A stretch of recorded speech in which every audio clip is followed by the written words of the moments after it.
د حسد نه، د غیبت نه، د یو بل سره دروانو نه، د موبایل د غلط استعمال نه، د یو بل خپې وهلو نه، د غلط کاروبارونو نه، د حرام نه، د سود نه، پیسې د چا اغوستې نی ورکوي ورله. آیا د دې ټولو څیزونو نه زمونږ مونځ مونږ باندې کړي یو که نه؟ یا مونږ چاته لټولي دي؟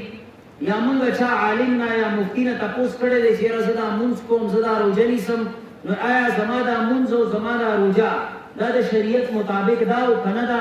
په دې باندې چې الله پاک کوم د خیرونو د برکتونو وعدې کړي دي یاره هغه ماته میلاویږي به او که نه به میلاویږي؟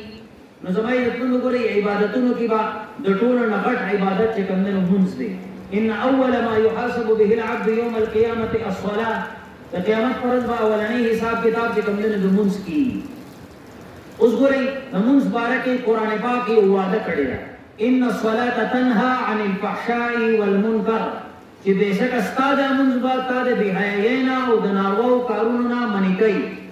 ان الصلاه بېشکه مونځ تنهى منې کوي به عن الفحشاء والمنکر، د بېحیایۍ نه او د نارواو کارونو نه. اوس زما او ستا دا مونځ یا زمونږ په کورونو کې ناستو زنانو مونځ داسې دی چې مونږ او تاسو یې د غلطو څیزونو نه، د غلط نظر نه، د بغض نه، د حسد نه، د غیبت نه، د یو بل سره دروانو نه، د موبایل د غلط استعمال نه، د یو بل خپې وهلو نه، د غلط کاروبارونو نه، د حرام نه، د سود نه، پیسې د چا اغوستې نی ورکوي ورله. آیا د دې ټولو څیزونو نه زمونږ مونځ مونږ باندې کړي یو که نه؟ اوس دا د قرآن پاک خبره دي کو دروغ نشي کېدی که نه، چې مونځ به منې کوي یقینا ستا د دې بېحیایۍ او د نارواو کارونو نه. که چېرې مونځ ستا په بهر ژوند باندې اثرانداز نه دی او ستا ژوند ستا د مونځ بدل نه کو، نو بیا ستا د مونځ په کمال کې کمی دی.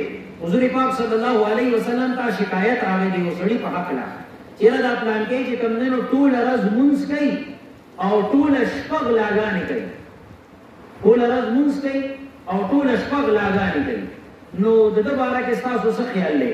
حضور پاک صلی الله علیه وسلم ورته فرمایي ان قریب د ده دا مونځ به دی د دې غلا نه منې کي. حضور پاک صلی الله علیه وسلم ته دا پته ده چې ان الصلاه تنهى عن الفحشاء والمنکر. اوس زمونږ او ستاسو دا مونځ داسې نه دی چې مونږ او تاسو یې د بېحیایۍ نه او د نارواو کارونو نه نیو منې کړي. په کتابونو کې لیکلي دي چې د چا مونځ داسې نه وي چې هغه د بېحیایۍ نه او د نارواو کارونو نه منې نه کړي، دا مونځ به د الله د نزدېکت په ځای د الله نه لرېوالی پیدا کوي. دا مونځ به د الله د نزدېکت په ځای د الله نه لرېوالی پیدا کوي چې ستا مونځ ستا د بېحیایۍ نه منې نه کړي.